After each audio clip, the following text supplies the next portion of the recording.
The snow had already claimed one life by the time Helena Jamison realized her twin sister Ruth was no longer breathing, and the storm that howled around them showed no mercy for the living or the dead.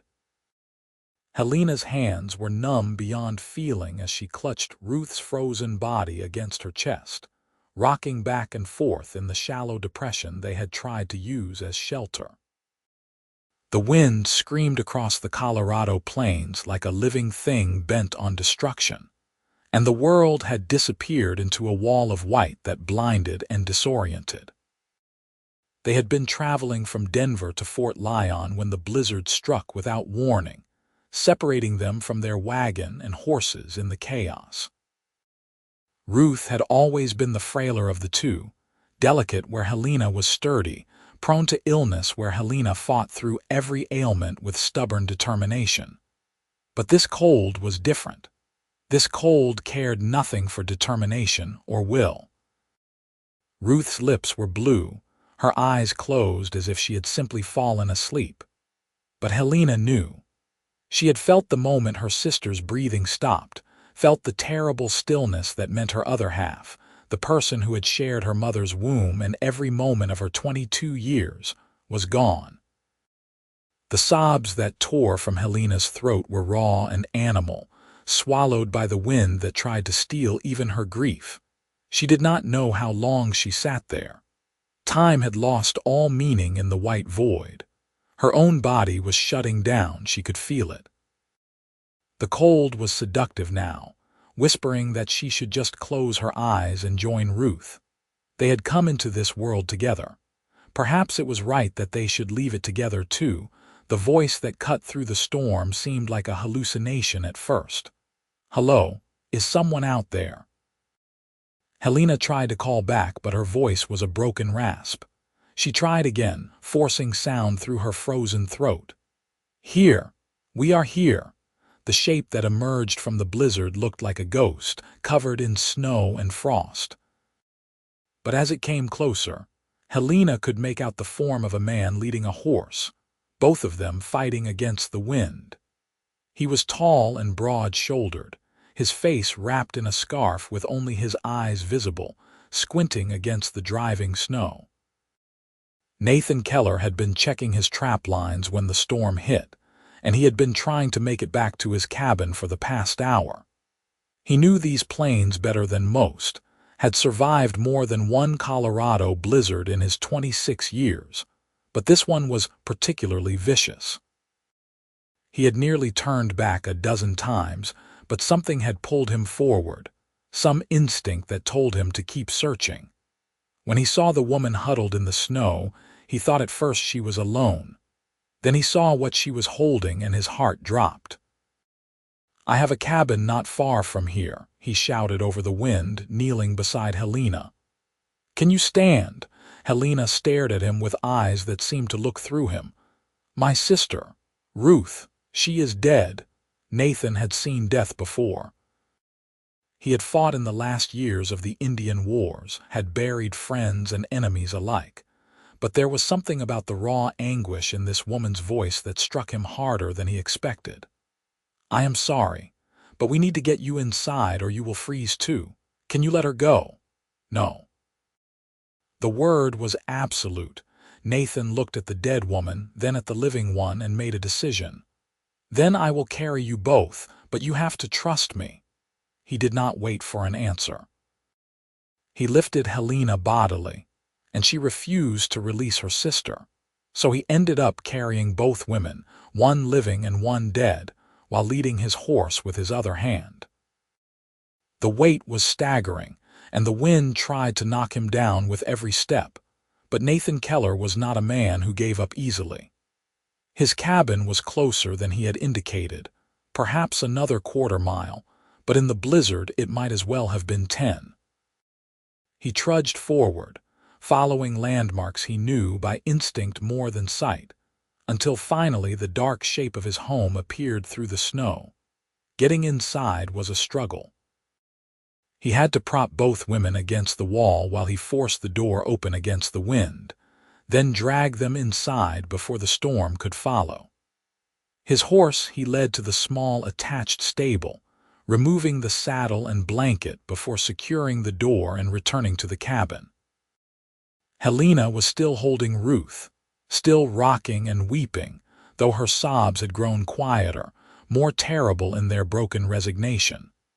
Nathan lit the fire he always kept laid, coaxing the flames to life with practiced efficiency. Heat began to spread through the single room, pushing back the deadly cold.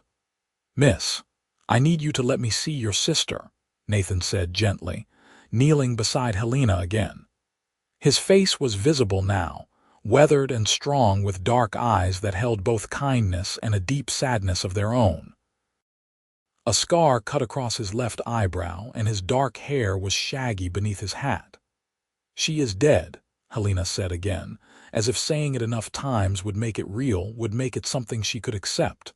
"I know, but I need to be sure there is nothing to be done. And I need to check you for frostbite.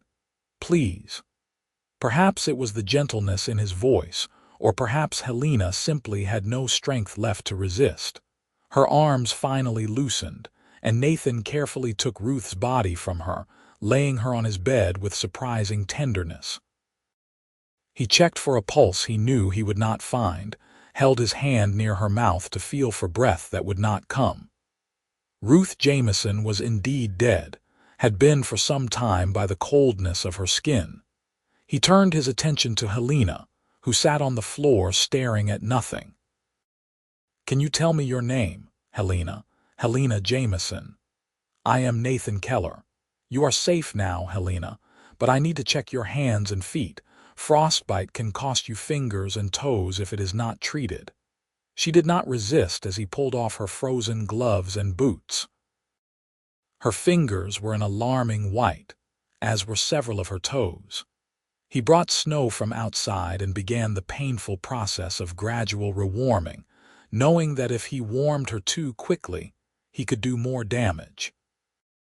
Helena gasped and whimpered as feeling returned in burning waves, but she did not pull away.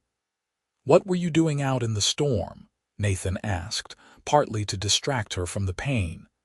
"We were traveling to Fort Lyon. Our father is there. He wrote to us in Denver, said he had found work in a house, wanted us to join him. We hired a wagon, but the storm came so fast. The horses bolted. We got separated from the driver. We tried to find shelter." Her voice broke. Ruth was always cold. Even in summer she would wear shawls. This cold, it was too much for her. Nathan continued his work in silence. When he was satisfied that Helena would keep her fingers and toes, he wrapped them in clean cloth and helped her into a chair near the fire. He brought her coffee, strong and hot, and made her drink it even when she protested. "Your sister," Helena said. "I need to prepare her. I cannot just leave her lying there." "I will help you," Nathan said, "but first you need to warm up completely. If you do not take care of yourself, you will be no good to anyone." The storm continued to rage outside for the rest of that day and through the night. Nathan gave Helena his bed and laid Ruth's body carefully in the stable where the cold would preserve her. He sat in a chair by the fire, dozing fitfully, listening to Helena's quiet weeping through the thin wall. He had learned not to intrude on grief. Grief needed its space, its time. When dawn came, the storm had blown itself out. The world outside was buried in snow, pristine and deadly beautiful. Nathan went to check on his horse and assess the damage. Everything was frozen solid, and the drifts were higher than his head in places. Travel would be difficult for several days yet. Helena emerged from the bedroom looking like a ghost herself. Her face was pale, her eyes red and swollen, but there was a terrible determination in her expression that Nathan recognized. It was the look of someone who had decided to keep living despite wanting to die. "I need to see her," Helena said. Nathan nodded and led her to the stable. Ruth lay where he had placed her, covered with a clean blanket. Helena knelt beside her twin and gently brushed the frost from her face. In death, Ruth looked peaceful, almost serene. Helena touched her sister's cheek, her hair, as if memorizing every detail. "We were never apart," Helena whispered. "Even for a day. People could not tell us apart when we were children. Mother used to tie different colored ribbons in our hair. Ruth was always the gentle one, the sweet one. I was the stubborn one, the fighter. Father used to say I came out first because I pushed Ruth aside." A broken laugh. "I should have pushed harder, should have kept the cold away from her." "This was not your fault," Nathan said quietly. "Then whose fault was it? Who do I blame for this? God, the storm, myself for suggesting we travel in winter?" Helena's hands clenched into fists. "I have to tell my father. He will have to bury one daughter instead of greeting two. Fort Lyon is 2 days' ride in good weather. With this snow it will take longer, but I will take you there when the trails are passable." Helena looked up at him, really seeing him for the first time. "Why are you helping me? You do not know me." "Do I need a reason beyond it being the right thing to do?" She studied his face, this stranger who had saved her life and shown such gentleness to her dead sister. "Most men would want something in return. I am not most men." Nathan met her gaze steadily. "I lost people too, Miss Jamison. I know what grief feels like. I would not add to yours." Something in Helena's chest, something she thought had frozen solid with Ruth's death, stirred faintly at his words. The next few days passed in a strange, suspended state. Nathan went about his work, tending his traps, hunting, keeping the cabin warm, and both of them fed. Helena helped where she could, but mostly she sat and grieved, speaking sometimes to Nathan, sometimes to the memory of her sister. Nathan listened when she needed to talk, and left her alone when she needed silence. He told her about his life, how he had come to Colorado after the war, looking for a place where the ghosts did not follow. How he had built this cabin with his own hands, learning to live off the land, finding a kind of peace in the solitude. "You never get lonely?" Helena asked one evening as they sat by the fire. "Sometimes," Nathan admitted. "But loneliness is better than being surrounded by people and still feeling alone. I had enough of that in the army." "What did you do before the war?" "Worked on my family's farm in Kansas. It was a good life, simple. Then the war came and nothing was simple anymore." He stared into the flames. "I did things I am not proud of, saw things that still wake me at night. When it was over, I could not go back to that farm, could not pretend to be the person I was before. So I came here." Helena understood. She could never go back to being the person she was before the storm either. That Helena had died in the snow with Ruth. On the 4th day, Nathan decided the trails were clear enough for travel. He fashioned a sled to carry Ruth's body and prepared his horse. Helena had been dreading this moment, the finality of it. As long as Ruth was here in the cabin, she could pretend this was just another storm they were weathering together. But moving her, taking her to Fort Lyon to be buried, made it real in a way Helena was not sure she could bear. Nathan helped her onto the horse and led it slowly, the sled trailing behind. The journey that should have taken 2 days took 3, moving carefully through the deep snow. They stopped each night and Nathan built a fire, cooked food, and tried to take care of Helena, though she insisted she was fine. But he saw how she barely ate, how she stared at the bundle on the sled with eyes that held such profound loss, it hurt to look at her. "Tell me about her," Nathan said on the 2nd night. "Tell me about Ruth." Helena was surprised by the request, but she found herself wanting to talk. She loved music, could sing like an angel, our mother used to say. She was teaching herself piano before Mother died 3 years ago. She wanted to be a music teacher to bring beauty into the world. She believed in the good in people, always saw the best in everyone. Helena's voice caught.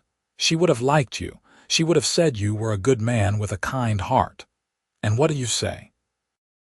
Helena looked at him across the fire, this man who had saved her life and asked for nothing, who had carried her dead sister with tenderness and respect.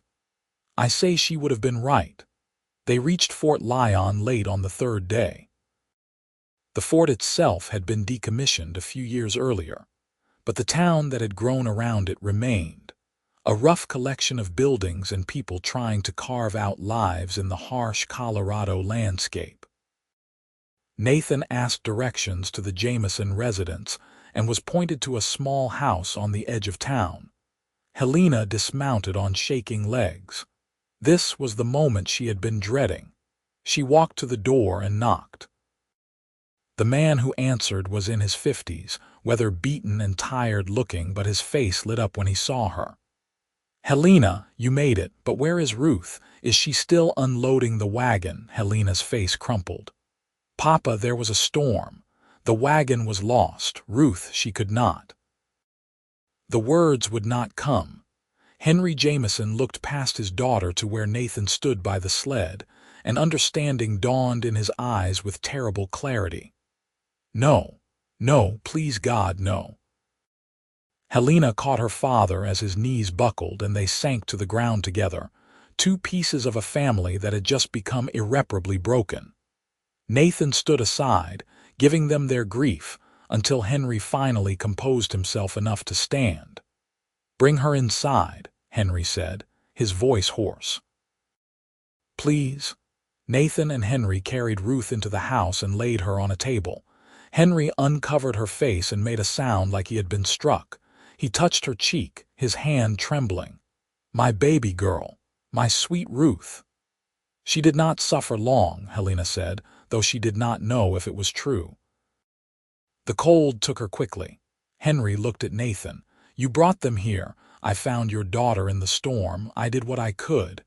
You saved Helena's life. It was not a question." Henry could see it in the way Nathan stood, protective even now, in the way Helena's eyes kept finding him as if to make sure he was still there. "Thank you does not seem adequate." "No thanks are needed," Nathan said. "I will leave you with your family now." "Wait." Helena stepped forward. "Where will you go?" "Back to my cabin. I have traps to check, work to do. Stay in town tonight at least. It is too late to ride back." When Nathan hesitated, Helena added softly, "Please, I would like to know you are safe." Nathan nodded slowly. "There is a boarding house near the general store. I will be there if you need me." After he left, Helena helped her father prepare Ruth for burial. They washed her body, dressed her in the pretty blue dress she had been saving for church in their new town, brushed her dark hair until it shone. Henry built a coffin from lumber he had been planning to use for furniture, working through the night with tears running down his weathered face. Helena sat with Ruth, talking to her, remembering, saying all the things she needed to say. The funeral was held 2 days later. The preacher was a traveling minister who happened to be passing through, and the mourners were mostly strangers who came because it was the decent thing to do. But Nathan was there, standing in the back, his hat in his hands. Helena found his presence comforting in a way she could not explain. They buried Ruth in the town cemetery, on a small hill that overlooked the plains.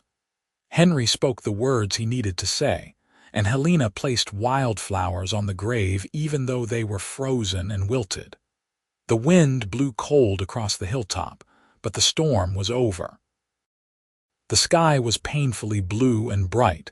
After everyone else had left, Helena remained by the grave. She sensed rather than heard Nathan approach and stand beside her. "How do I live without her?" Helena asked. "She was part of me. I am not whole anymore." "You live because she cannot," Nathan said quietly. "You live and you remember her and you carry her with you. The hole never fills, but eventually you learn to walk around it instead of falling in." Helena turned to look at him. "Is that what you did, after the war?" "I am still learning," Nathan admitted. "Some days are better than others." They stood together in silence, two wounded people finding unexpected solace in each other's presence. The days that followed were strange. Helena tried to help her father settle into their new life, but the house felt empty with just the two of them. Henry had aged years in a matter of days, his grief carving deep lines into his face. He worked at the feed store in town, coming home exhausted and hollow-eyed. Helena kept the house, cooked their meals, tried to be strong for him even as her own grief threatened to drown her. Nathan remained in town longer than he had planned.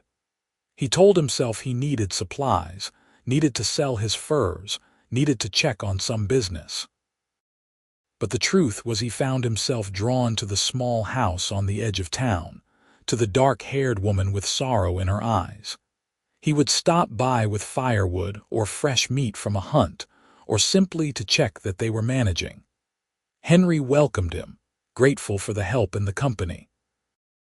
Helena found herself waiting for his visits, found that his presence made the world seem slightly less bleak.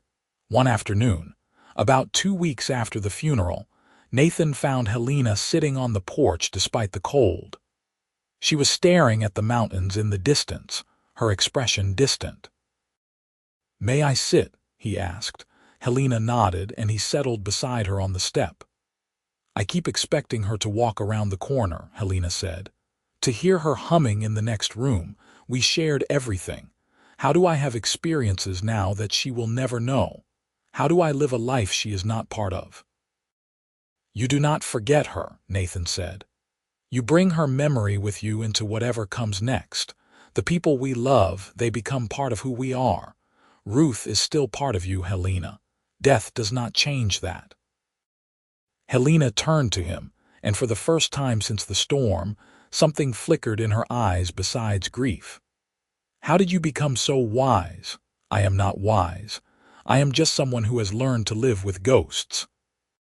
He paused, then said carefully, "I have been thinking I should head back to my cabin soon, but I wanted to make sure you and your father would be all right." The thought of Nathan leaving caused an unexpected pang in Helena's chest. "We will manage. We have to, do we not?" "You do not have to manage alone, though. Fort Lyon is a good town. There are people here who will help if you let them. The way you helped me," Nathan met her gaze. "I did what anyone should have done. But most would not have. You carried me and my sister through a blizzard. You gave up your home, your bed. You asked for nothing." Helena's voice dropped. "You gave me a reason to keep breathing when all I wanted was to lie down in the snow and join Ruth. Do you understand that? Your kindness saved me, Nathan." Something passed between them then, an understanding, a connection that went beyond words. Nathan reached out slowly and took her hand. Her fingers were warm now, fully healed from the frostbite. Helena looked down at their joined hands and did not pull away. "I should tell you something," Nathan said quietly. "These past weeks, getting to know you, making sure you were all right, it has mattered to me. You matter to me, Helena. I know the timing is terrible. You are grieving, and I have no right to burden you with this. But I am not a man who lies or hides the truth, so I am telling you now that I care about you, and if you need me for anything, I will be here." Helena felt tears spring to her eyes, but they were different tears than before. "I care about you too. I do not understand it. I should not be feeling anything but grief right now. But when you are near, the weight is lighter. When you speak, I remember that there is still beauty in the world. Is that wrong? Am I betraying Ruth by feeling this?" "No," Nathan said firmly. "Ruth would want you to live, Helena. She would want you to find happiness, to find love if that is what this becomes. You surviving, you finding reasons to smile again, that is not betrayal. That is honoring her memory by living the life she cannot." Helena leaned into him then, resting her head on his shoulder, and Nathan wrapped his arm around her. They sat that way as the sun set over the mountains, two broken people finding unexpected strength in each other. Nathan did not leave Fort Lyon. He found work as a scout and hunter, providing game for the local businesses and guiding travelers who needed to cross the plains. He rented a room in the boarding house, but spent most of his time at the Jamison residence, helping Henry with repairs, bringing supplies, and quietly courting Helena with a patience and gentleness that won her heart piece by careful piece. Henry watched the growing affection between his daughter and the man who had saved her life, and he approved. Nathan Keller was a good man, the kind who would take care of Helena, who would honor the memory of what she had lost while helping her build something new. Spring came slowly to Colorado, melting the snow and revealing the land beneath. Helena visited Ruth's grave every week, bringing fresh flowers when they bloomed, talking to her sister about everything that was happening. She told Ruth about Nathan, about how he made her laugh with his dry humor, how he listened when she needed to talk, how he never pushed her to be anything other than what she was. "I think I am falling in love with him," Helena whispered to the headstone one April afternoon. "I hope that is all right. I hope you understand. You always said I needed someone who could match my stubbornness, who would not try to change me. Nathan is that person, Ruth. I think you would have loved him too." The wind rustled through the grass, and Helena chose to take it as approval.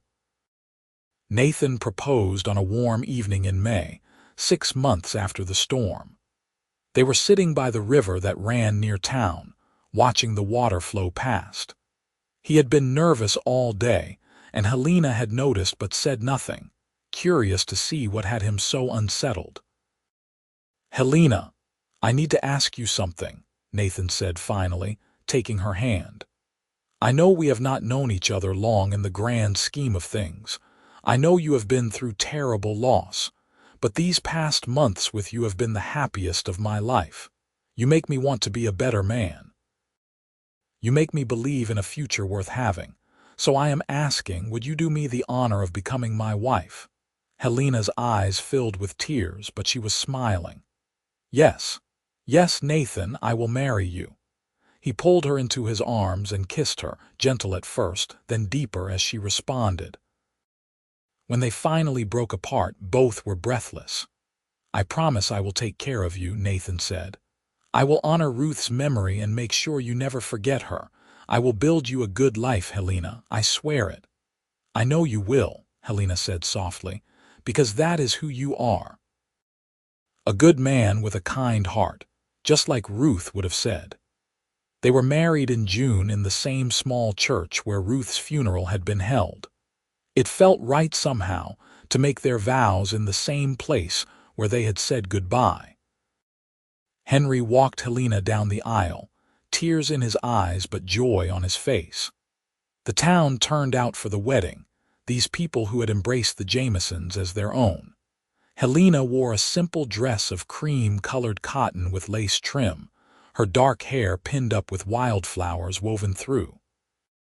Nathan wore his best suit, dark and sober, but his eyes shone as Helena approached. When they exchanged vows, their voices were steady and sure. "I, Helena Jane Jamison, take you, Nathan Robert Keller, to be my husband. I promise to stand by you through whatever comes, to love you with my whole heart, to build a life with you that honors both where we have been and where we are going. I, Nathan Robert Keller, take you, Helena Jane Jamison, to be my wife. I promise to protect you, to care for you, to love you for all my days. I promise to help you carry your grief and celebrate your joys, to be the partner you deserve." When the preacher pronounced them husband and wife, Nathan kissed Helena with such tenderness that several people in attendance wiped their eyes. Henry embraced them both, and the celebration that followed was filled with laughter and music and hope. Nathan had been building a house for them, using the money he had saved and working every spare moment. It was small but sturdy, with 2 bedrooms and a real kitchen, situated on a piece of land just outside town with a view of the mountains. Helena had helped him plan it, and they had deliberately included touches that would honor Ruth's memory, A window seat where Helena could sit and remember. A small music corner where Helena kept the books of songs that had belonged to her sister. Their wedding night was gentle and patient. Nathan understood that Helena still carried grief alongside her love for him, and he did not rush her.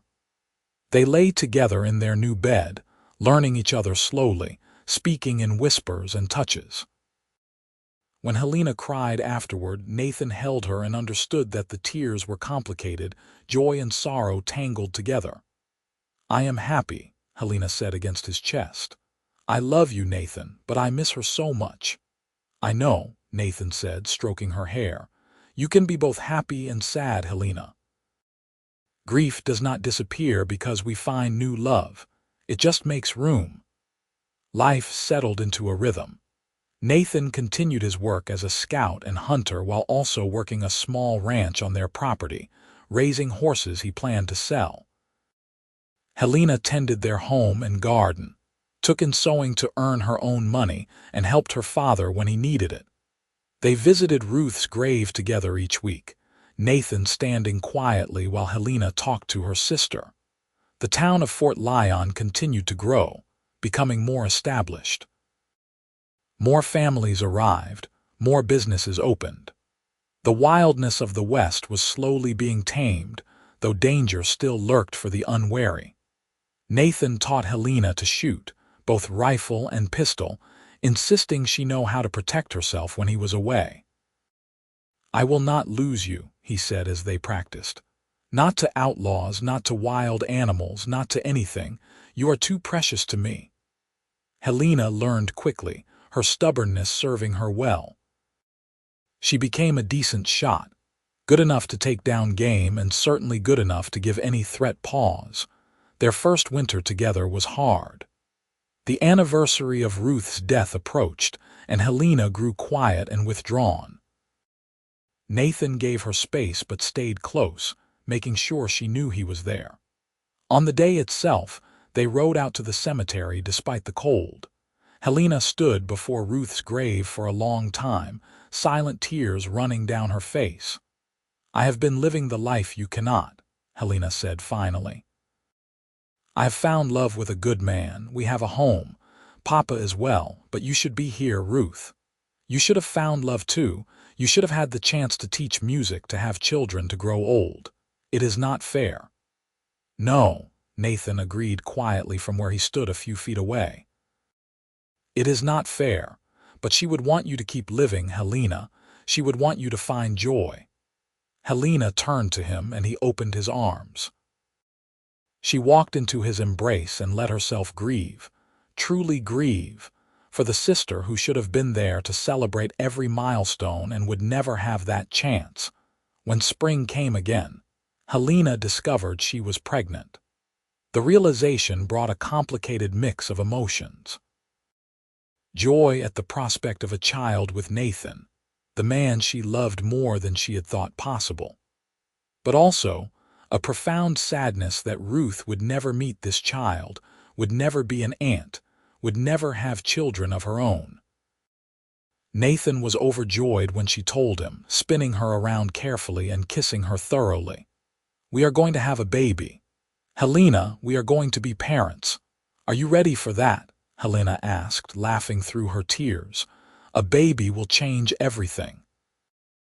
"I am ready for anything as long as I face it with you," Nathan said. The pregnancy was uncomplicated, though Helena suffered from morning sickness for the first few months. Nathan was attentive and patient, bringing her crackers and tea, rubbing her feet when they swelled, reading to her in the evenings. Henry was thrilled at the prospect of becoming a grandfather, already planning all the things he would teach his grandchild. Helena talked to Ruth's grave throughout her pregnancy, sharing every development. "I felt the baby move today. It was like a butterfly fluttering inside me. I wish you were here to feel it too. I wish you could help me sew baby clothes and argue about names. I am going to tell this child all about you, Ruth. I promise. They will know they had an aunt who was gentle and kind and loved music. They will know your name." On a crisp October evening, Helena went into labor. The town's midwife, a capable woman named Mrs. Brennan, attended her while Nathan paced anxiously outside. Henry sat with him, offering both comfort and shared nervousness. "This is normal," Henry assured him. "Women have been having babies since the beginning of time. Helena is strong, she will be fine." "I know," Nathan said, but his hands were shaking. "I just need to hear her voice, need to know she is all right." The hours crawled past. Night deepened into early morning. Nathan had nearly worn a groove in the porch when Mrs. Brennan finally emerged, tired but smiling. "You have a son, Mr. Keller, a healthy, loud son, and your wife did beautifully. You can see them now." Nathan rushed inside to find Helena propped up in bed, exhausted but radiant, holding a small bundle. She looked up when he entered, and her smile was brilliant. "Come meet your son," she said softly. Nathan approached slowly, almost reverently. When Helena pulled back the blanket to reveal the baby's face, Nathan felt his heart expand in a way he had not known was possible. The infant had a shock of dark hair and was making small snuffling sounds, his tiny fists waving. "He is perfect," Nathan whispered, gently touching one small hand. The baby's fingers immediately wrapped around his, and Nathan felt tears prick his eyes. "He is absolutely perfect, Helena." "I want to name him Henry Nathan," Helena said, "after his grandfather and his father, if that is all right with you." "It is more than all right," Nathan said, sitting carefully on the edge of the bed. "Henry Nathan Keller. It is a good, strong name." They sat together, the three of them, as dawn broke over the mountains. Henry came in to meet his grandson and namesake, his eyes misty as he held the baby. "Your mother and aunt would have loved him," Henry told Helena.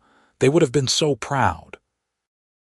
"Ruth would have sung to him," Helena said softly. "She would have written lullabies and spoiled him terribly." "Then we will sing to him in her memory," Nathan said, "and tell him about the aunt who loved beauty and music and believed in the good in people." Young Henry was a healthy, happy baby who grew quickly. He had Nathan's dark eyes and Helena's stubborn chin, and from the beginning he had a set of lungs that could wake the dead. Nathan proved to be a devoted father, rising for middle-of-the-night feedings, walking the floor with a colicky baby, changing diapers without complaint. Helena watched her husband with their son and fell even more deeply in love with him. Life was not without its challenges. Money was sometimes tight, especially in the winter when Nathan's work was scarce. There were illnesses, near accidents, and the general struggles of frontier life. But they faced everything together, their love deepening with each shared trial. When Henry was 2 years old, Helena became pregnant again. This time she was less anxious, more confident. She knew what to expect, knew her body could do this. The pregnancy was easier than the first, and when their daughter was born in the spring, it was with less fuss and faster labor. "A girl," Mrs. Brennan announced with satisfaction. "A beautiful baby girl." Helena held her daughter, this tiny, perfect creature, and knew immediately what her name would be. She waited until Nathan came in, until he had kissed her and marveled over their daughter before she spoke. "I want to name her Ruth," Helena said quietly. "Ruth Jane, I want my sister's name to live on." Nathan was silent for a moment, understanding the significance. "Are you sure? It will not be too painful. It will hurt," Helena admitted, "but it will also honor her. And maybe in some way a part of Ruth will live on in this little girl. What do you think?" "I think it is beautiful," Nathan said, his voice rough with emotion. "Ruth Jane Keller. Your aunt would be honored, little one," he told the baby, stroking her downy head. Little Ruth was a calmer baby than her brother had been, content to observe the world with solemn eyes. She looked like both her parents, a perfect blend. And as she grew, it became clear she had inherited the gentleness that had marked her namesake. Young Henry was protective of his sister from the start, always making sure she had her favorite toy, alerting his parents when she cried. The years passed, bringing both joys and sorrows. Henry Jamison's health began to fail when his grandchildren were still small. He had worked hard all his life, and his body was simply wearing out. Helena nursed him through his final illness with Nathan's help, and when Henry passed peacefully in his sleep, they buried him beside Ruth on the hill overlooking the plains. "At least they are together now," Helena said as they stood by the graves after the funeral. "Papa and Ruth. He missed her so much. Losing her broke something in him that never healed." "He got to meet his grandchildren, though," Nathan pointed out. "He got to see you happy and settled." "That meant everything to him, Helena." "I know," Helena said, leaning into her husband's strength. "I am grateful for that, but I wish they were still here. I wish my children could have grown up knowing them both." "They will know them," Nathan promised. "Through the stories we tell, the memories we share. Your father and your sister will live on in this family, Helena. I promise you that." True to his word, Nathan made sure their children knew about their grandfather and their aunt.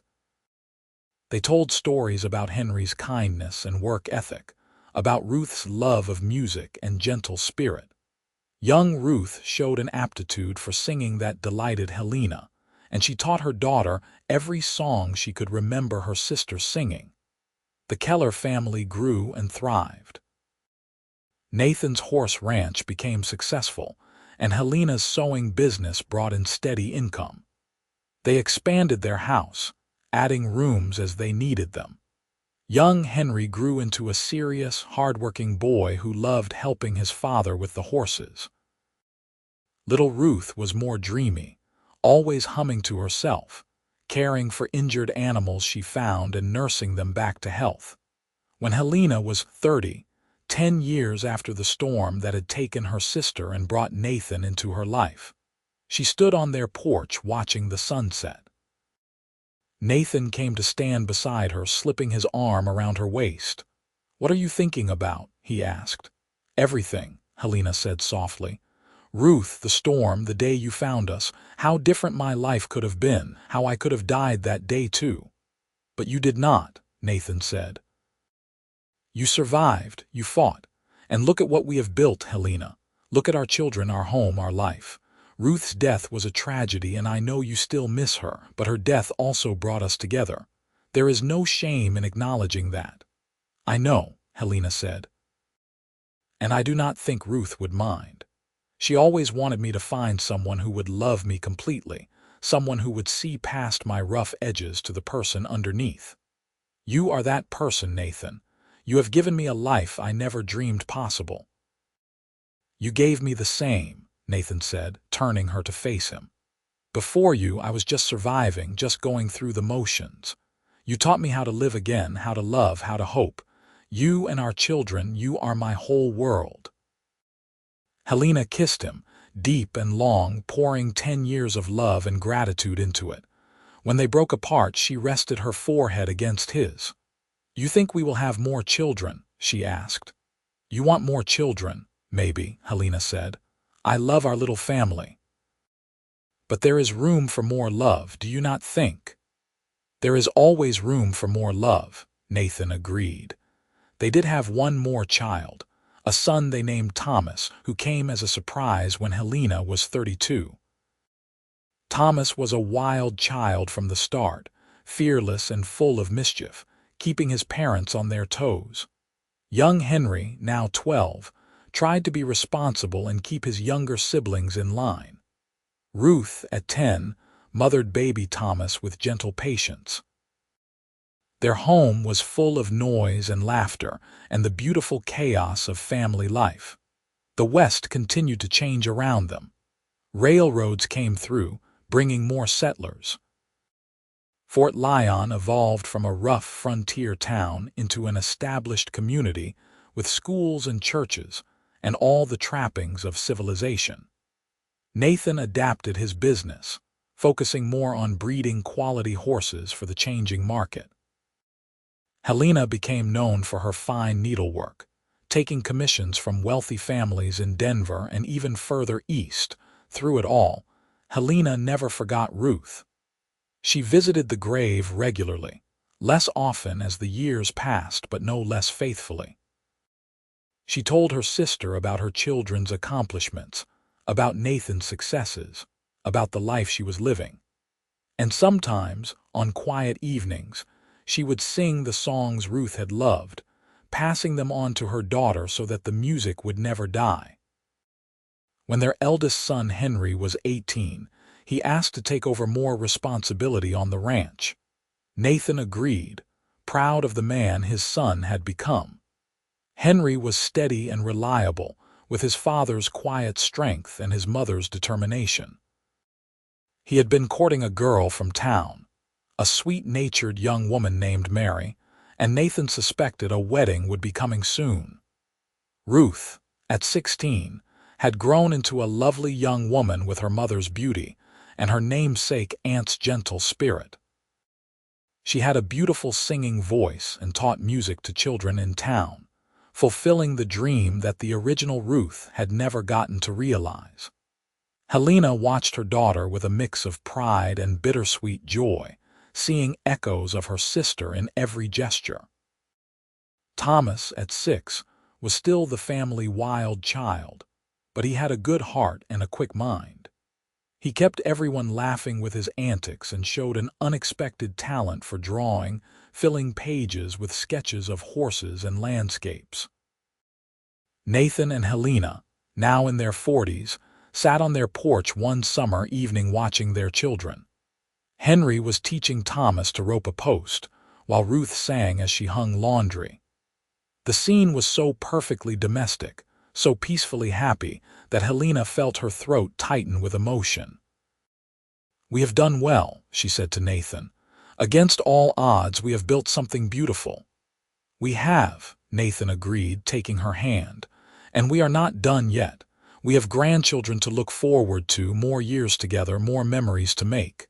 "Do you ever regret it?" Helena asked. "Taking in a grief-stricken woman and her dead sister that day. Your life would have been simpler if you had just kept riding." Nathan turned to her, his dark eyes serious. "Not for one second. Finding you was the best thing that ever happened to me, Helena. You gave me a reason to live instead of just surviving. You gave me a family, a purpose, a future worth having. I would ride through 1,000 storms to find you again." Helena felt tears prick her eyes, but she was smiling. "I love you, Nathan Keller.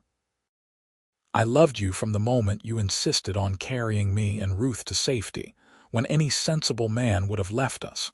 I loved you when you were gentle with my grief. I have loved you every day since, and I will love you until the day I die and probably beyond." "That is good," Nathan said, pulling her close, "because I plan on loving you for just as long." They sat together as the sun set over the Colorado plains, two people who had found each other in the worst of circumstances and built a lifetime of love from that tragedy. The storm that had taken Ruth had also brought them together, and while Helena would always carry the grief of her sister's loss, she also carried gratitude for the life that loss had made possible. Young Henry did marry Mary the following spring, and a year later they presented Nathan and Helena with their first grandchild, a sturdy baby boy they named Henry Nathan Jr. Helena held her grandson and felt the circle of life completing itself. Grief and joy intertwined so completely she could not separate them. Ruth continued teaching music, becoming known throughout the region for her skill and patience. She never seemed in a hurry to marry, content with her students and her family. Helena worried about her sometimes, but Ruth would just smile and say she was waiting for someone who moved her heart the way Papa moved Mama's. Thomas proved to be a talented artist, eventually leaving Fort Lyon to study in Denver, though he wrote home faithfully and visited as often as he could. His sketches hung throughout the Keller home, beautiful reminders of his talent. As Nathan and Helena grew older, they faced the aches and pains of aging with the same partnership that had carried them through everything else. Nathan's hair went gray, then white, though he remained strong and active. Helena's dark hair showed silver threads, and she needed spectacles for her close work, but her hands were still steady and sure. They celebrated their 25th anniversary with their children and grandchildren around them. By then, Henry and Mary had given them 3 grandchildren, and Ruth had finally married a kind schoolteacher named James, with a baby on the way. Thomas had made a name for himself as an artist, and had brought home a sophisticated young woman from Denver named Elizabeth whom he planned to marry. 25 years, Helena marveled as she and Nathan danced slowly to music provided by Ruth and James. How is that possible? It feels like yesterday that we met, but also like we have been together forever. Time is strange like that, Nathan agreed, but I would not trade a single moment. Even the hard times were worth it because we faced them together. Do you think Ruth would be proud? Helena asked softly. My sister, I mean. Do you think she would be happy with the life we have built, the way we have honored her memory? I think she would be overjoyed, Nathan said with certainty. You named your daughter after her, passed on her love of music, told your children stories about her, so she is still part of this family. What more could she ask? Helena rested her head on Nathan's shoulder, feeling the steady beat of his heart. I still miss her. I suppose I always will. I know, Nathan said, kissing the top of her head, but missing her does not diminish the happiness you have found. Both things can exist together. They danced on, surrounded by the family they had created, while the summer evening stretched long and golden around them. The years continued their steady march. More grandchildren arrived, filling their lives with noise and joy. Nathan eventually handed the ranch over to young Henry entirely, though he still helped when he could, unable to fully step away from the work that had defined him. Helena slowed her sewing business but never stopped entirely, always working on some project or another. They made a point to visit the cemetery together every year on the anniversary of Ruth's death and Henry's death, bringing flowers and spending time remembering. Their children and grandchildren would sometimes join them, paying respects to family members they had never met but knew through stories. When Nathan and Helena were in their 60s, Nathan's health began to fail. He had always been strong, had survived war and hardship and the brutal frontier life, but age caught up with everyone eventually. A cough that would not go away turned into a lung illness that steadily worsened. The doctor from town did what he could, but they all knew Nathan was fighting a losing battle. Helena nursed him with fierce devotion, refusing to leave his side. Their children took turns staying with them, helping however they could. On a quiet afternoon in late autumn, with golden leaves falling outside the window, Nathan called Helena to his bedside. Come here, he said, his voice weak but still warm. I need to tell you something. Helena took his hand, fighting back tears. Save your strength. You need to rest. I will have plenty of time to rest soon enough, Nathan said with a faint smile. Right now, I need you to listen. Helena, my love, my wife, my partner in everything, you have given me the most incredible life. I have loved you for more than 40 years, and I will love you beyond death. Promise me you will be all right. Promise me you will keep living, keep finding joy. How can I? Helena whispered, tears streaming down her face. You are my heart, Nathan. How do I live without my heart? The same way you lived after losing Ruth, Nathan said gently. You survived that grief and built something beautiful from it. You will survive this too. Our children and grandchildren need you. And Helena, I truly believe we will meet again. I will find Ruth and your father, and we will all be waiting for you when your time comes. But do not rush that time. Live fully, love deeply. Remember me, but do not let grief consume you. I promise, Helena said, though the words nearly choked her. I promise I will try. Nathan smiled and closed his eyes. That is all I ask. Now sing for me, will you? Sing one of Ruth's songs. I always loved hearing you sing. Through her tears, Helena sang the lullaby her sister had loved, the one she had sung to all her children. Her voice cracked and wavered, but she made it through. Nathan's breathing grew slower, more peaceful. As the last notes faded, he drew one final breath and was still. Helena sat holding his hand for a long time, unable to move, unable to process that he was really gone. When their children finally came in and found her there, they gently led her away, took care of the arrangements, held her while she shattered into 1,000 pieces.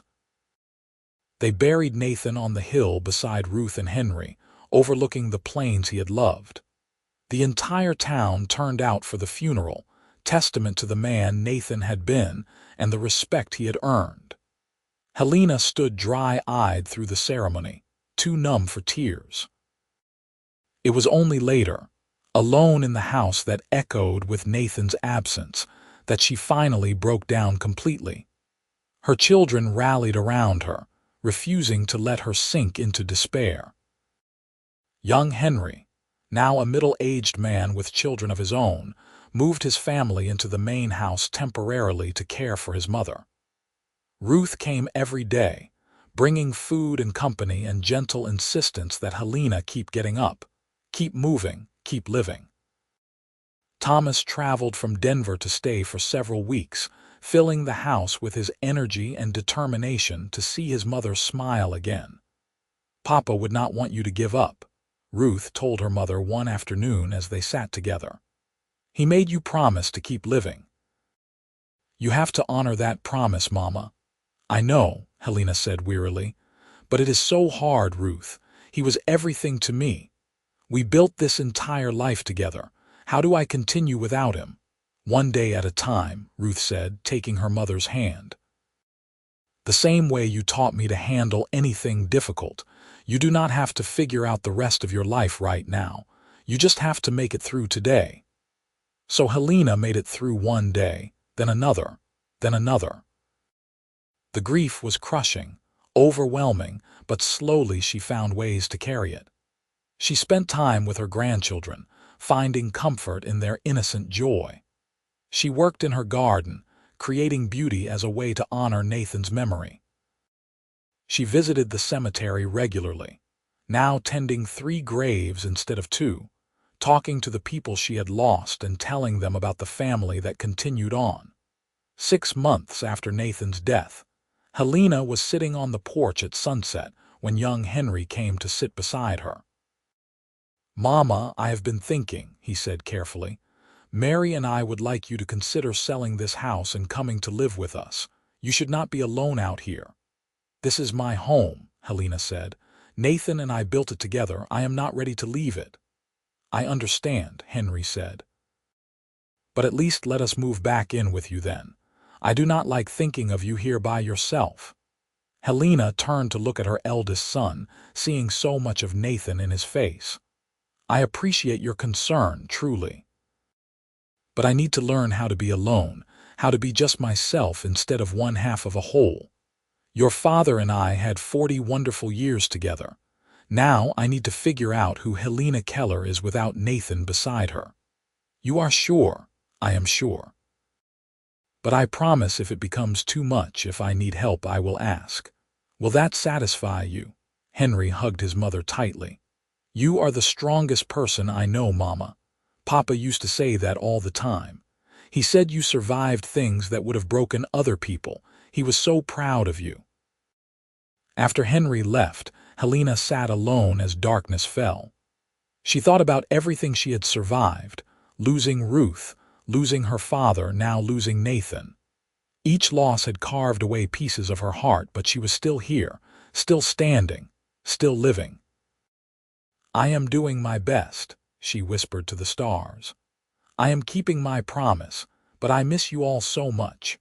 The wind rustled through the trees, and Helena chose to believe it was her answer. Helena lived another 15 years after Nathan's death. Years she filled with her children and grandchildren and eventually great-grandchildren. She never remarried, never even considered it. Nathan had been the love of her life, and she was content to carry his memory until they could be reunited. She watched her grandchildren grow up and have families of their own. She attended weddings and baptisms and all the celebrations of a growing family. She continued her sewing, her gardening, her visits to the cemetery. And slowly, gradually, the grief that had threatened to drown her transformed into something gentler, a sweet sorrow that reminded her of all she had loved and lost. When Helena was 79, her health began to fail. She had lived a long, full life, but her body was simply worn out. She spent her final weeks surrounded by family, lucid and peaceful, ready for whatever came next. Her children and grandchildren took turns sitting with her, holding her hand, thanking her for everything she had given them. On her last day, Helena asked to speak with Ruth, her daughter, alone. "You were named after someone very special," Helena said, her voice weak but clear. "Your aunt, my sister, who died before you were born. She was the gentlest soul I ever knew, and you have lived up to her name beautifully. She would be so proud of you, Ruth. So proud of the life you have built, the music you have shared, the kindness you have shown." "Thank you, Mama," Ruth said, tears streaming down her face. "Thank you for giving me her name, for telling me about her, for keeping her memory alive." "Tell your children about her," Helena said. "Tell them about their great-aunt Ruth, about grandfather Nathan, about great-grandfather Henry. Keep the stories alive so they are never truly gone."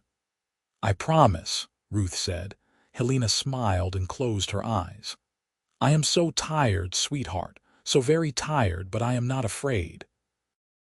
Your father is waiting for me. Ruth is waiting. Papa is waiting. It is time for me to go home." "I love you, Mama," Ruth whispered. "I love you too, all of you, my beautiful family, my greatest achievement." Helena Jamison Keller passed away peacefully that evening, surrounded by the love of the family she and Nathan had created. They buried her on the hill next to Nathan, reuniting them in death as they had been in life. The headstone read, "Beloved wife, mother, grandmother, and great-grandmother." She survived the storm and built a life of love. At the funeral, Ruth sang the lullaby her mother had taught her, the one that had originally belonged to her namesake aunt. Her voice was clear and beautiful, carrying across the cemetery and out over the plains. And those who were there swore that the wind carried the music further than should have been possible, as if invisible voices were joining in harmony. The Keller family continued to grow and thrive, generation after generation. They remained in Fort Lyon, becoming a respected part of the community. And always, they told the stories. About Ruth, who loved music and died too young. About Henry, who worked hard and loved his family. About Nathan, who saved a woman from a storm and won her heart. And about Helena, who survived terrible loss and built a life of beauty and love from the ashes of her grief. The house that Nathan built still stood decades later, passed down through the family, modified and updated, but keeping its essential character. And sometimes, on quiet evenings when the wind blew just right, people said you could hear singing, faint and beautiful, as if the walls themselves remembered the love and music that had filled them. The cemetery on the hill became a family plot, eventually holding multiple generations of Kellers. But the original 4 graves, Ruth and Henry Jamison, Nathan and Helena Keller, always had fresh flowers, tended by descendants who knew their stories and honored their memories. And in that way, none of them were ever truly gone. They lived on in the family they had started, in the stories that were told, in the love that continued to multiply through the generations. The storm that had brought tragedy had also brought blessing, proof that even from the worst circumstances, beauty and love could grow. Young Henry's grandson, another Nathan, stood at the graves one spring afternoon and read the names carved in stone. His own young son stood beside him, barely 6 years old and squirming with impatience. "Why do we always come here, Papa?" the boy asked. "Because this is where our family began," Nathan explained. "See this grave? This was your great-great-great-Aunt Ruth. She died in a terrible snowstorm, and this was your great-great-great-grandmother Helena who survived. A cowboy named Nathan, your great-great-great-grandfather, found her in the storm and saved her life. They fell in love and had children who had children who had children, until eventually there was you. So if he had not found her, I would not be here," the boy asked, trying to understand. "That is right. Their love is the reason you exist. That is why we remember them, why we tell their stories, so they are never forgotten." The boy thought about this for a moment, then carefully laid his small bouquet of wildflowers on Helena's grave. "Thank you for surviving," he whispered. "Thank you for being strong." Nathan smiled and ruffled his son's hair. "Come on, let us go home. Mama is making your favorite supper." As they walked back down the hill toward town, Nathan looked back once at the graves on the hilltop. The evening sun gilded the headstones, and for just a moment he could have sworn he saw 4 figures standing there, holding hands and looking out over the plains. Then he blinked and they were gone, just tricks of the light and shadow. But the love remained. It always would. Because love, true love, never dies. It transforms, multiplies, spreads through generations like ripples on water. Helena and Nathan's love had created a legacy that would endure as long as there were Kellers to remember them, to tell their story, to honor the gift they had been given. And somewhere, beyond the veil of death, 4 souls stood together in perfect peace. Ruth, who had died too young but whose memory had been honored. Henry, who had mourned but found joy in his grandchildren before the end. Nathan, who had saved a woman from a storm and gained everything. And Helena, who had survived terrible loss and built a beautiful life. They watched over the family they had started, the love they had created, and they were content. The storm had passed long ago. Only the love remained, eternal and unending, a beacon for all who came after. And in Fort Lyon, Colorado, the stories continued to be told, generation after generation, ensuring that no one was ever truly forgotten, and that love, the greatest force in the universe, would always triumph over loss and grief and even death itself. The cowboy had found the woman holding her dead sister and weeping in the snow, and from that moment of tragedy had sprung a love story that would echo through time, proof that even in the darkest moments, hope and love could survive and flourish. That was the true legacy of Helena and Nathan Keller, a legacy built not on wealth or fame, but on love, devotion, family, and the strength to survive and find joy even after unbearable loss. Their story was the story of the West itself, harsh and unforgiving, but also full of beauty and possibility for those brave enough to face it. And their descendants carried that legacy forward, living fully, loving deeply, and never forgetting where they came from or the love that had made them all possible. The end of their earthly story was just the beginning of their eternal one, and the family they had created would ensure that their memory lived forever, cherished and honored by all who came after. In that way, Helena had kept her promise to Ruth, to Nathan, and to herself. She had survived. She had lived, she had loved, and that love would never die.